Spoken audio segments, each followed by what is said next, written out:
Pemain bass. Ya, pemain bass. Tahu bass kan? Bass. Basis rumah tangga. Bukan. Biasanya bass ini kan identik dengan laki-laki. Nah, kita menghadirkan nih basis perempuan yang wow, awesome, splendid, adorable. Nah, kita sambut Kakak Sheila Permata Saka. Nah, ini kenapa jadi pemain bass? Apakah hidupnya sesuai dengan bass? Bermain sepenuh hati tapi tidak pernah didengarkan. Sebenarnya itu bukan pilihan pertama sih. Pilihan pertama gue tuh dulu pemain gitar, gue main gitar klasik malah gue. Awalnya. Jauh juga ya? Ya. Oh, dulu awalnya gitaris klasik berarti. Iya, gitar klasik tuh. Awal banget, pertama banget tuh main gitar Bung klasik. Elis pakai gitar. Romance Diamor. Manggunya gini ya duduknya. Oh iya, harus di kiri megangnya gitu. Nah, kan kalau kemarin saya ada lihat sedikit-sedikit apa previewnya sama profilnya kan. Main kontrabas bisa. Ya kan, main bass biasa bisa. Nah, itu kok bisa terjun ke dunia musik itu gimana gitu? Apa emang hobi atau gara-gara waktu kecil nonton siapa gitu mungkin ada? Oke. Waktu startnya sih SMP lah, sekitar SMP gitu kan. Kalau dulu main kecil kan cuma suka mendengarkan musik ya. Terus pas di SMP mulai belajar gitar klasik. Nah, kemudian baru kok seru ya main musik gitu ya. Ternyata ya main terutama main gitar. Kemudian baru berlanjut di bass gitu. Tapi bakatnya dari siapa turunnya? Bakat ya? Kalau dibilang orang tua juga bukan bakat 100% sih, karena mereka juga hanya penikmat sih. Bokap terutama, almarhum itu jadi memang dia mendengarkan musik-musik berkualitas. Menurut gua tuh dia mendengarkan musik yang sangat bagus gitu loh. Gitu. Berarti nggak ada bokap gua dulu drummer gitu. Nggak ada gitu. Enggak sih. Dia senang main bass dulu katanya ya, cerita almarhum. Jadi dia tuh senang banget liatin orang main bass gitu kan, kayak dengerin orang main bass tuh kayaknya gimana gitu. Ternyata anaknya jadi bassis. Kayak gitu. Oke. Nah, itu berarti waktu kecil berarti sudah familiar dong dengan musik-musik gitu kan? Oh ya. Musik apa dulu waktu kecil? Maksudnya kalau saya dulu kan waktu kecil kan Mandarin. Please, lihat Chinese. Tahu gua. Apa? Jackie Chan. Manyau baru sekarang. Itu waktu kecil nontonnya apa Kak gitu? Dengerinnya tuh musik-musiknya tuh yang kayak James Ingram, kayak ya bokap tuh dengerin gitu-gitu, Beatles lah minimal, pasti Beatles tuh kayak semua albumnya tuh bokap punya gitu loh, kayak gitulah, mania lah pokoknya lah gitu loh, sampai yang ya pokoknya Beatles yang nggak umum tuh dia dengerin lah pokoknya gitu loh. Berarti album apapun Beatles didengerin gitu? Iya dengerin semua, Bee Gees, Beatles, Carpenters semua gitu. Oh iya memang dari kecil memang makanannya udah begitu, udah beda. Kecil nggak makan seblak seperti ente. Musik berkualitas. Nah ini terus jadi terjun ke dunia musisi. Nonton siapa, inspirasinya siapa, memulainya bagaimana? Memulainya ya, itu balik lagi sih waktu itu acara sekolah sih tepatnya ya, kayak gitu kan dimulainya di sekolah. Biasalah SMP udah mulai ngeband ya, betul kan ya, ngeband sama temen, bentuk band, terus udah gitu juga diajarin main bass juga, sempat diajarin, ada DJ terkenal banget sekarang gitu namanya Dipa Barus. Nah itu salah satu yang ngajarin gue main bass awal-awal. Jadi Dipa Barus tuh awalnya pemain bass sih? Dia kayaknya multi instrumentalis, cuman waktu itu dia juga main bass juga apa, terus kan kayak Dip lo ajarin gua gini ya, kan dia ajarin. Itu satu sekolah dulu? Iya, satu sekolah dulu. Sekolahnya di mana? Sorry. Sekolahnya di mana, Kak? Dulu di SMP di Sang Timur. Sang Timur Kemanggisan. Makanya orang-orang tuh pada cewek ya, pada angkatan gue itu dengerinnya tuh boyband deh, pokoknya deh tuh kayak zaman gue tuh ada Westlife, Boyzone, apalah tuh Blue, apalah segala macem. Gue tuh karena bergaul sama dengan band gue, dengan Dipa dan teman-temannya juga gitu. Gue tuh jadi dengernya tuh yang Incognito, Brand New Heavies, Jamiroquai pada zaman itu. Yang jadi kayak baseline-nya tuh udah baseline-nya udah aneh-aneh gitu. Jadi kayak gue kok merasa kayak nggak umum aja gitu kan. Pada saat itu gitu. Apa? Smoke in the water. Nah, terus gimana tuh Kak? Awalnya dari gitar klasik bisa pindah ke bass gimana tuh? Nah, itu gue seneng aja, gue entah kenapa ya dengerin suara bass itu low voice-nya itu kayak nyangkut gitu di kuping gue gitu, kayak demnya itu loh. Itu yang kayak memanggil-manggil gue. Yes. Oh, bisa gue juga mau nih bermain begini gitu. Nah, itu memutuskan kayak gue mau berkarir di bass. Berkarir sebagai pemain musik. Itu kenapa gitu? Itu sebenarnya nggak sengaja kali ya. Dari dulu kan awalnya memang setelah akhirnya mentok di otodidak, akhirnya masuk ke Farabi, sekolah musik Farabi. Udah gitu ya dari situ dimulailah networking kan, karena kan ketemu guru-guru, ketemu networking yang lebih luas lah pokoknya lah, ketemu kenal si ini si itu, dikenalin si ini si itu. Siapa guru pertamanya waktu itu? Waktu itu namanya siapa? Mas Adi Noval, Mas Adi. Pokoknya dia, beliau penunggu lah di Farabi lah pokoknya. Salah satunya yang aja masuk ketemu dia. Setelah itu baru lah ketemu guru yang istilahnya di level lanjutannya itu ada Mas Indro, Mas Adi Darmawan, Mas Dika Adaben, gitu. Dika Adaben. Legend bro. Legend ya. Itu Mas Indro anu kan Hajo Dikoro, bukan yang sama Dono. Oh bukan. Beda. Kan gue stand up dong, gue stand up jadi gitu. Dari orang tua mengizinkan nggak? Soalnya setahu kita kan dulu kalau zaman dulu kan mikirnya musisi itu kan mau makan apa? Mau makan apa? Musisi makan apa? Lu perempuan udahlah ibu rumah tangga gitu. Kok ini jadi basis? Jadi musisi. Ada penentangan dari orang tua, ada kendala apa nggak? Dari lingkungan gitu misalkan. Ya orang tua makanya pada akhirnya kan udah lu kuliah dulu deh gitu kan, maksudnya sebelum ngomongin masalah musik lah, jadi akhirnya gue ambil accounting. Gue memang background gue accounting kan, sampai selesai, sampai gue sarjana. Abis itu setelah itu ya udah ya puji Tuhan nyokap bokap gue ngasih kebebasan untuk ya udah lu mau jadi apa. Karena tapi gue harus menunjukkan kan, gue menghasilkan, gue bisa di sini, gue berhasil. Makanya mereka juga oh ya udah deh, lu kayaknya establish di situ dan lu akan baik-baik aja di situ ya, go ahead.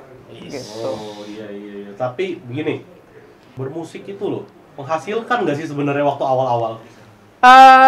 Menurut gue tergantung lo nya aja gimana ya. Kalau gue kebetulan gue dapat ya lumayan lah, pada saat itu lumayan. Gue bisa mengumpulkan sedikit demi sedikit, dan gue adalah beberapa kayak kebutuhan kuliah apa gue bayar sendiri semua. Jadi orang tua ngeliat, ih lu bisa lo ya gitu kan.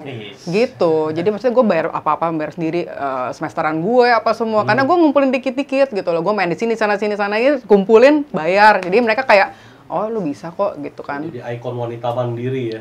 Jadi mulai saat itu bokap nyokap udah istilahnya mereka udah nggak ada yang ini, cuma silakan betul. Jadi tapi lu selesai nih aku lu ya gitu. Jadi gue memang selesai, gue mendapatkan S1 akuntansi. Abis itu udah jadi gitu loh. Jadi gue nggak dituntut lagi lu mesti kerja yang ngerti kan formal, kantor apa segala macam. Karena gue pun pernah mencoba itu gitu kan. Gue ke accounting firm juga Intaran waktu itu 3 bulanan lah ya, apa lebih apa gitu. Ya udah, tapi gue kayak merasain kayak bukan calling gue ya gitu tapi loh. Sebenarnya ininya lumayan kan, maksudnya income-nya kalau di nggak harusnya kalau memang gue menjalani itu dengan baik, dengan apa semua. Oh iya, itu kan accounting itu termasuk yang oke lah gitu istilahnya kan. Pekerjaan abadi lah ya. Iya, pekerjaan yang semacam dokter, insinyur, arsitek gitu kan, kerjaan yang ya normatif yang oke lah gitu kan. Balik lagi sih ke elunya sendiri ya gitu kan. Waktu itu kan toh gue juga waktu itu posisi single dan ya nggak ada tanggungan yang gimana banget lah gitu. Gue kayak misalnya di rumah juga gue, meskipun orang tua gue nggak minta, cuman gue pasti akan menyisihkan lah buat mereka. Mungkin jadi istilahnya gue kontribusi lah, meskipun mungkin sedikit ya. Tapi gue punya penghasilan, gue bisa ikut kontribusi gitu kan. Cuman ada sendiri karena posisinya saat itu adalah gue masih single, dan jadi gue masih bisa lah handle lah semua kebutuhan gue gitu. Gue bisa nabung. Menurut gue gitu saat itu gue banyak juga ya gue yang bisa nabung segitu banyak gitu kan gitu loh. Atau mungkin ada nggak statement kayak ini mah karena cewek cakep aja nih gitu, jadi makanya dipakai sebagai pemain bass gitu. Oh iya pasti ada lah kayak gitu. Ya? Pasti itu kan kayaknya udah stigma banget ya, cewek masih main musik sih. Kalau gue naik ke panggung gitu ya, gue sering banget tuh kayak gitu, sering banget. Jadi gue naik ke panggung udah siap-siap gitu, gue disuruh cek mic, Bo. disuruh cek mic, jadi gue suka penyanyinya, itu sering banget, nggak mas saya main bassnya gitu kan, jadi mereka baru pemain bassnya gitu, karena naik panggung udah pasti suruh cek mic dulu gue, karena gue disangka penyanyi, itu sering banget gitu kan. Iya emang cewek identik banget, karena kan memang jatuhnya jarang lah gitu kan, datang-datang megang bass, ngapain lo megang bass, ternyata emang gue main bassnya gitu kan. Kalau lihat ada cewek main bass, cewek main drum, cewek main gitar, itu spesial. Buat gue itu spesial gitu. Karena langka maksudnya langka.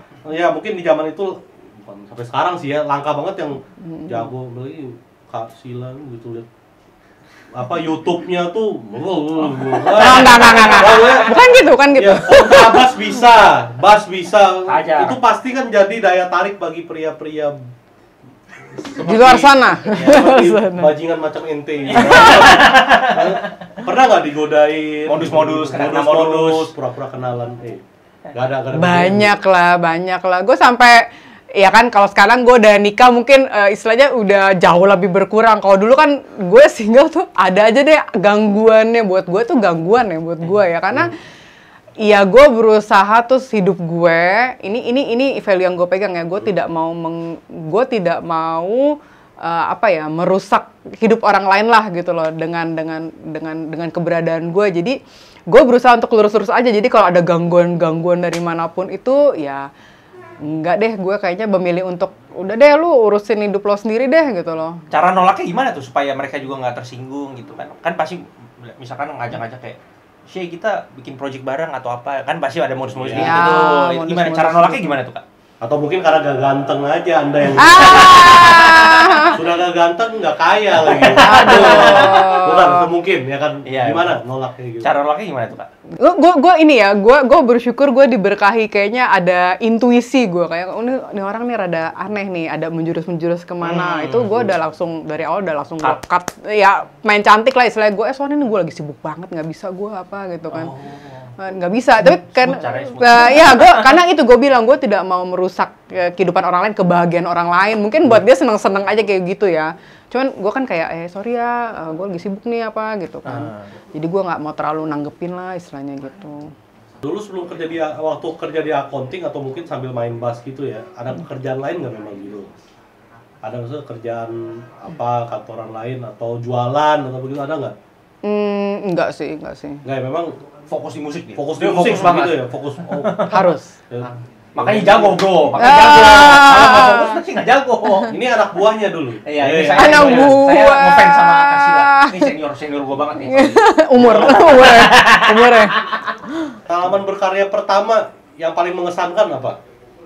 Pengalaman manggung as a profesional. Yang paling mengesankan tuh siapa? Ya kalau main as session ya gue beberapa ketemu nama besar lah gitu istilahnya kan.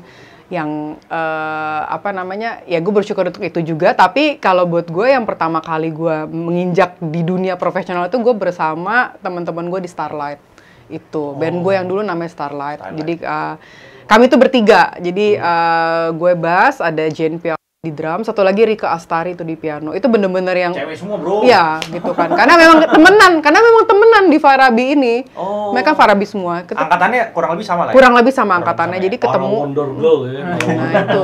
Para wanita-wanita yang berani mengambil keputusan. Hebat sih. Hebat. Iya gitu. Jadi mulai sama mereka, baru mulai udah deh menginjak dunianya profesional lah gitu, langsung jatuhnya gitu. Ada tips gak nih untuk mungkin teman-teman yang mau jadi musisi, dia gue cewek nih, ya kan, itu orang tua gue nggak kasih. Iya. Banyak yang begitu, soalnya cukup punya temen, ya dia cewek, jago dia, maksudnya dia main gitar jago, tapi karena ya orang tuanya terlalu neken dia, akhirnya dia mental breakdown sendiri. Dia mental breakdown sendiri. Yo, gue main ditinggalin, nggak bener-bener ditinggalin, karena begini, dia jago. Dia bisa main waktu itu yang menurut kita jago ya, dia bisa main itu kangen. Zaman-zaman itu ya kangen kangen melodinya itu apa? Posisi waktu itu kita sama-sama anak SMP main kangennya Dewa 19 itu tuh sudah dia keren banget. Sama persis. Jago. Cuma karena ya itu dia ada cerita, karena ya teman bukan aneh-aneh ya. Jadi, SMP jadi dia ada cerita ya, orang tua gua kasih main musik, katanya gua disuruh apa ya, gue lupa. Gue disuruh belajar lah, kuliah jadi di cewek karir apa semua begitu. Nah, ada nggak tips-tipsnya misalnya seperti kakak ini kan sudah jadi profesional apa semua, ada nggak buat teman-teman dari sana tuh bagaimana gitu untuk memulai menjadi musisi yang profesional? Yang pasti ya memang harus diperlengkapi juga dengan skill yang pasti ya. Maksudnya kan kalau merasa kita skillnya belum cukup nih, ya cukupkanlah gitu kan. Latihan, betul kan? Latihan, jamming, istilahnya apa? Nambah jam terbang seperti itu. Jadi kan udah, kalau misalnya menurut kalian udah oke, kayaknya gue udah bisa sih, udah cukup sih harusnya sih kan. Nah itu barulah mulai kalian networking dulu. Ya networking juga penting banget kan, kenalan ini itu. Kalau dulu zaman gue tuh kayak orangnya beredar banget gitu kayaknya, karena gue sering rajin aja store muka di komunitas ini, jadi ada aja yang gue datengin gitu. Jadi kan maksud gue itu kan membuka lo network kemana-mana kan. Nah dari situ kan udah kenalan, kita bikin project bareng yuk, kita ngeband yuk, atau ya kalau zaman sekarang ya mungkin ya bukan buat suatu karya apapun gitu loh. Ya udah dari situ baru deh bisa deh kebuka deh kalau misalnya udah ketemu yang itu, ketemu yang lain-lain itu bikin karya, harusnya sih udah bisa disebut profesional. Nah kak, kalau misalkan dia bukan dari lingkungan musisi nih, nggak kenal gitu, terus gimana tuh caranya? Gue pengen networking tapi gue nggak kenal siapa-siapa, itu ada tips and triknya nggak? Ya tips and triknya ya. Iya gimana tuh? Dia bukan dari lingkungan musisi, tapi gue pengen jadi musisi, kan kata Kak Sila mesti datang jam session, komunitas segala macam. Tapi gimana tuh caranya? Kalau gue nggak kenal siapa-siapa, bisa nggak sih langsung ucuk-ucuk datang gitu? Sebenarnya nggak apa-apa sih, ya mau nggak mau. Sekarang gini, lu itu lu bukan musisi, lu main di tempatnya bukan musisi juga, terus gimana lu terjun ke dunia musik gitu loh? Ya kan, lu nggak mau ya lu harus paksa ya? Iya, lu mau nggak mau ya, lu memang lu harus memasuki istilahnya area itu, area musisi dengan dunianya gitu. Kalau misalnya lu mau jadi musisi cuman area lu tuh pendaki gunung, accountant, ya kan? Mana bisa gitu kan? Ya kan, jadi lu memang harus istilahnya lu lompat pagar ke area musisi gitu, mau nggak mau. Harus gitu tebel kan. muka juga ya berarti ya? Harus berani tebel muka. Pede. Gue juga sebenarnya dulu bisa dibilang gue rada pemalu gitu kan, gue nggak pede. Cuman ya gimana, memang harus pede gitu kan. Iya, percaya diri itu dibutuhkan ketika kamu jadi musisi. Ya tebel muka, ya pura-pura bego aja, gua pemain bass, ya kan? Gua pemain gitar. Jadi sebenarnya nggak ada alasan buat seseorang tuh nggak melakukan sesuatu, bener nggak sih? Iya dong. Nggak akan ada alasan. Quotes-nya itu adalah akan ada Selalu akan ada alasan untuk orang gagal. Ya, selalu akan ada alasan untuk orang gagal. Iya. Ya, jadi kalau orang yang berhasil pasti berani melakukan sesuatu. Give applause lu, give applause. Give applause. Akan selalu ada alasan untuk orang gagal. Nah, penting nggak untuk perempuan tuh bisa membuat sesuatu gitu loh? Harus dong. Nih ya, fun fact-nya adalah lu pun ibu rumah tangga pun, lu tuh lu ada karyanya, lu tau gak karyanya ya? Misal anak nih, ya anak itu kan karya lu sebenarnya, maksudnya bukan keberadaan anaknya. Hidup anak itu akan menjadi apa, itu kan karya lu gitu kan. Betul. Maksud gue juga jangan jangan sampai apa istilahnya ya, langsung kayak ibu rumah tangga tuh nggak ngapa-ngapain di rumah doang gitu kan, kayak ngurus rumah doang. Aduh, gue percayalah, makanya gue basis rumah tangga, karena buat gue tahu gitu rumah tangga itu, ngurus rumah tangga tuh setengah mati maksudnya kan. Nah jadi apapun lu, profesi lu gitu kan, kebetulan gue basis, gue musisi profesional gitu misalnya, jadi ya memang gue berkarya di bidang musik. Cuman kalaupun apapun itu lu, ya lu lakukan yang terbaik aja yang bisa lu kerjakan. Bahkan kalaupun lu cuma di rumah, ibu rumah tangga mungkin misalnya, ya udah itu lu urus lah gitu, lu bikin karya dari anak lu jadi orang yang bener pun, itu menurut gue itu karya. Mendidik aja itu juga mendidik itu tuh berkarya juga ya. Cara lu berkarya. Anak pun nggak semudah itu ya. That's it, bener banget. Ya, orang buru-buru menikah katanya bisa menjadi orang lebih baik, nggak juga ya sebenarnya. Iya. Karena mendidik anak, maksudnya membesarkan anakmu itu sulit. Sulit. Itu ternyata part of berkarya menurut Kak Sila. Menurut gue sih, kalau menurut gue ya, itu part of berkarya ya, dimanapun apapun itu ya lu gitu, ya udah itulah karya lu gitu kan. Kak, tapi lu punya anak 2 berarti sekarang? Ya, gue udah. Itu waktu hamil agak mengganggu nggak sih maksudnya karir? Gue itu sampai bulan 8 itu gue masih main. Jadi gede? Lagi gede banget. Itu udah bulan 8 tuh gue udah ngos-ngosan. Kan Bas kan dia ngebayangin. Dia gantung nih.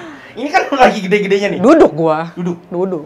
Oh iya. Duduk gue main gitu. Kan memang udah gede gitu, tapi ya udah ngos-ngos lumayan. Takut kan? Maksudnya kan ke panggung naik tangga apa segala gitu. Oh enggak sih, aman. Bassnya taruh di perut gitu berarti. Ya di depannya ya, kalau dia atasnya kasihan anak gue ya. Ya lu tau kan bassnya taruh di perut supaya ya ayo jadi musisi Iya. kamu.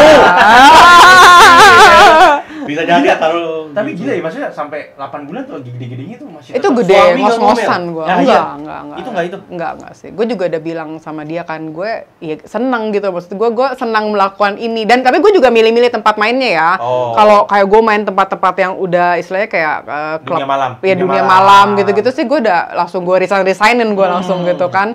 Gitu. Jadi gue lihat-lihat tempat juga lah istilahnya gue untuk main gitu kan. Tapi sampai bulan 8 lah istilahnya. Oh, berarti pernah main di klub malam. Wah, Main di ini. klub malam. Suka duka. Gimana? Suka duka. Klub malam. Nah, klub malam itu bagaimana main di klub Iya. malam itu? Beda nggak sih sama main di... Beda nggak sih kalau main di orkestra, main di live music yang klub malam tuh gimana gitu?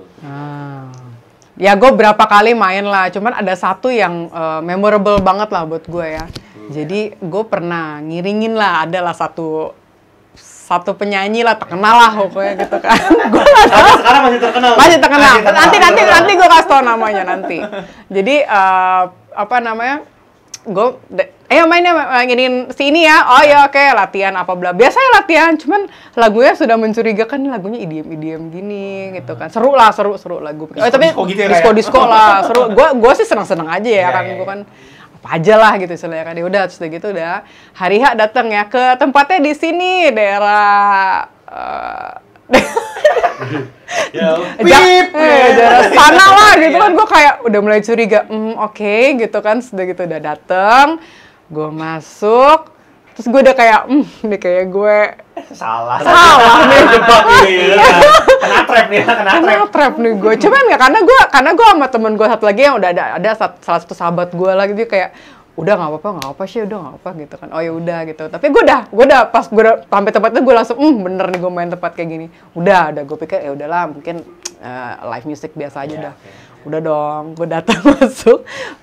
Mulai mainnya jam berapa ya? 10, 11 gitu-gitu dah pokoknya. Oh iya. Gue cewek sendiri lah gue gitu kan. Gue cewek sendiri kan, anak bandnya cowok semua.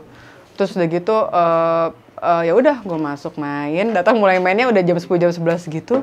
Udah pas main tiba-tiba jreng, cewek 18 orang striptease depan gue. Kayak gue kayak Tapi sambil main tuh, sambil iya sambil musiknya jalan. Tuh, ada tiang-tiang gitu nggak? Ya ada dong tentunya. Tiang bendera. Bukan suami tahu waktu itu atau belum nikah waktu itu? Enggak, suami gue tuh orangnya asik banget, fun banget, santai banget orangnya. Dia tuh orangnya apa ya? Bisa dibilang religius, tapi santai banget orang yang kayak open minded lah ya. Jadi gue kasih tau dia, mungkin gue rasa dia juga udah tahu, cuma dia kayak cuma ketok-ketok aja gitu kan kayak gitu. Kayak pas gue cerita dia cuma ketok-ketok doang kayak ya udah tahu kali gue katanya gitu. Kayak ya pastilah cuma ketawa-ketawa masa minta istrinya tolong itu yang lagi nari minta nomornya kan. Waduh. Itu kamu.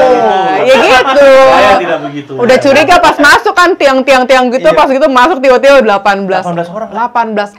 Kalau nggak salah ya, gue pokoknya ngitung, gue sampai main sambil gitu. Pokoknya di atas 10 lah ya. Kok banyak juga ya? Iya, pokoknya di atas 10 ya. Gue yang 16, 18, kan genap lah. 16, 18 apa gitu. Terus main tiba-tiba, oke, gue buang muka kemana ya? Dia begitu main bass, telanjang. Tapi berarti ya main di klub malam gitu pernah ya kan? Ada lah yang kayak gitu, cuman kan nggak semua ya. Kebetulan gue waktu itu dapat mainnya tempat yang kayak gitu. Sekarang nolak nggak kalau misalnya ada yang begitu kira? Iya kalau dia, ya kayaknya gue belum tahu ya, tergantung rate. Nggak.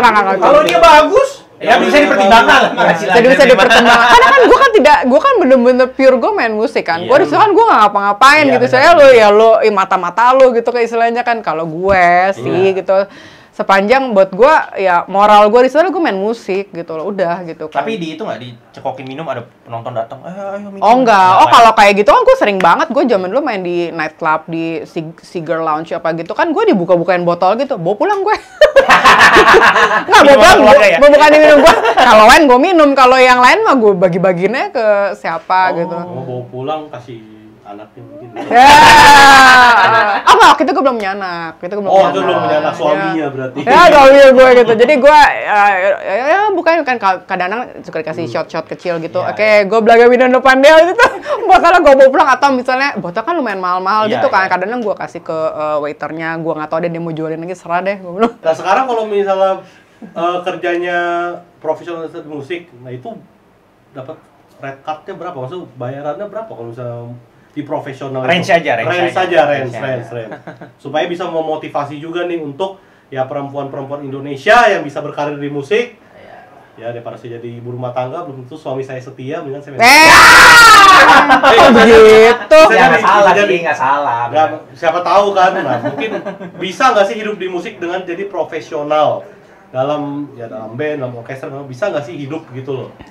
Bisa lah, pastilah gitu kan. Maksudnya gini, sekarang balik lagi ke lu mau dapat bayaran sekali main 10 juta gitu misalnya, sama lu bayaran lo 1 juta tapi lo pinter bagi-baginya sama aja gitu. Sama aja kok menurut gua. Berarti sekarang dapat tuh udah 2 digit, 10 juta. Ya kan misalnya, maksudnya balik lagi ke kita gitu kan. Kita kan megang duit tuh gimana? Relatif lah, lo megang 10 juta sama 1 juta tapi lo 10 juta lo boros 1 juta lo bisa hemat-hemat. Bisa manage-nya nggak percuma. Iya, percuma lo nggak bisa manage sama aja gitu kan gitu loh. Seminggu bisa berapa kali show? Setiap hari? 2 hari sekali? Tergantung sih, ya standar lah. Musisi itu kan fluktuatif ya. Maksud gue ada saat ups and downs lah. Maksud gue bisa seminggu bisa 5 kali gitu mungkin kan. Ada atau juga sama sekali. Paling sepi bulan apa sih kalau musisi? Paling sepi? Session player itu paling sepi bulan apa? Lebaran. Ya biasanya segitu sih. Biasanya. Terus kalau udah berber itu rame tuh biasanya. Ya biasa tuh ada aja gitu kan gitu. Nah, paling mau ngulik sedikit, karena ini kan musisi ini kan salah satu yang terkena dampak dengan COVID-19, ya kan, corona. Iya. Nah, waktu lagi COVID-19, perasaannya kakak bagaimana? Maksudnya kan itu benar-benar rata itu benar-benar. Nggak ada. Dunia entertainment disikat habis. Ya. Disikat habis. Nggak ada pertunjukan, tapi ada Spotify. Ada Spotify, bisa ada Spotify. Maksudnya, waktu itu bagaimana? Perasaannya atau enggak? Ada nggak kepikiran kayak gue stop aja bermusik gitu loh, gue menekunin bisnis lain aja atau gimana nggak? Waktu itu ya lumayan sih, itu lumayan kepukul, lumayan struggling, tapi ya nggak tahu ya, gue bersyukur banget gitu kan, kayak gue tuh selalu ada aja gitu loh, maksudnya di saat gue lagi susah, di saat misalnya di musik gitu gue susah gitu, tiba-tiba ada jalan lainnya. Itu gue waktu itu apa ya? Ya pokoknya berhubungan dengan finance lah gitu loh, kayak gitu-gitu. Trading apa semua gitu, tiba-tiba kayak itu naik banget gitu, dan akhirnya gue coba di situ gitu. Berarti bisa. Trading juga sekarang kakak? Gue sekarang lagi enggak, cuman pada saat itu tuh pandemi itu gue trading dan itu lumayan banget. Gitu, cuan. Gue trading loss ya? Enggak, tapi gue juga ada lossnya, cuman maksud gue itu ngebantu banget. Ya ada lossnya juga, ada saat lossnya, cuman mostly sih oke pada saat itu ya gitu kan, ngebantu ya. Luar biasa. Tangan dulu. Nah ini paling pertanyaan terakhir untuk semua anak-anak muda atau orang-orang tua atau semua saya penonton kita di sini, kalau pengen jadi musisi, tips dan triknya dan apa yang harus dimiliki oleh musisi-musisi muda ini loh, atau musisi-musisi amatir yang pengen terjun ke dunia profesional, ada nggak tipsnya gitu loh? Tipsnya ya yang pasti cintai apapun yang lo tekuni gitu loh. Cintai apapun. Ya karena kalau cuma istilahnya lo cuma fokusnya pokoknya gue mesti duit dari sini, susah gitu loh.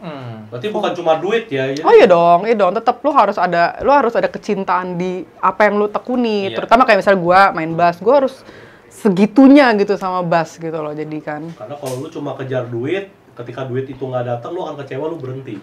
Iya, betul.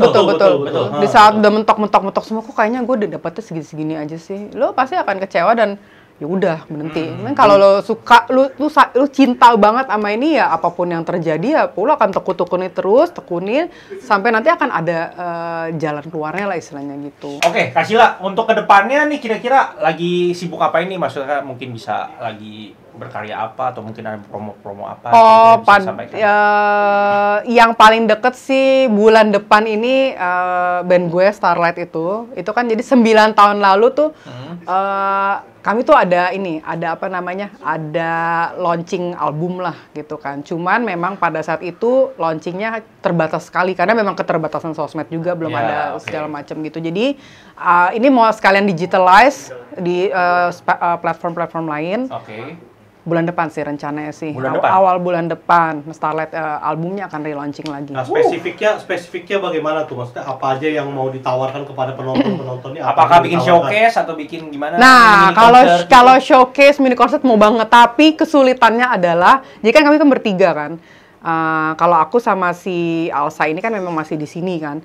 Cuman yang si Rike ini dia sekarang di Freeport di Tembagapura, Papua. Oh, di Papua. Ini udah jadi ibu guru ini. Aduh, ini salah satu bakat yang tersia-siakan ini. Dengerin tuh, tersia-siakan ke. Itu jago banget lo asli, tapi lo kenapa kesana? Dia pemain apa? Dia main piano. Oh, main piano. Wow. Enggak. Tapi memang dia sudah apa namanya, sekarang memang dia di sana karena lagi memang ikut suami juga, punya anak di sana dan sekarang jadi guru di Freeport. Gitu. Bulan depan ya? Tapi rencananya tanggal? Kalau jadi sih 6 September. 6 September. Nah, itu kita bisa akses dari mana aja itu nanti. Oh iya, betul. Karena kan kemarin tuh terbatas di Apple Music doang. Waktu yang 9 tahun lalu, 2014. Cuman sekarang nanti ini semua digital platform semua ada. YouTube, TikTok yang enggak deh. Beda. Gue juga nggak ada. Beda segmen. TikTok kan ya itu. Berarti Spotify gitu-gitu ya, Jux. Iya, Spotify, Jux gitu-gitu ada semua. Luar biasa sih, kita kasih applause sekali lagi. Terima kasih, Kasila. Jadi Kasila ini adalah ikon wanita yang bisa berjuang dengan passionnya. Yes. Luar biasa sekali. Kita harapkan semua teman-teman di rumah, terutama khususnya wanita-wanita muda, wanita-wanita rumah tangga, jangan pernah berhenti bermimpi. Yes. Jangan pernah berhenti bermimpi, kejar passionmu. Jangan lupa izin suamimu.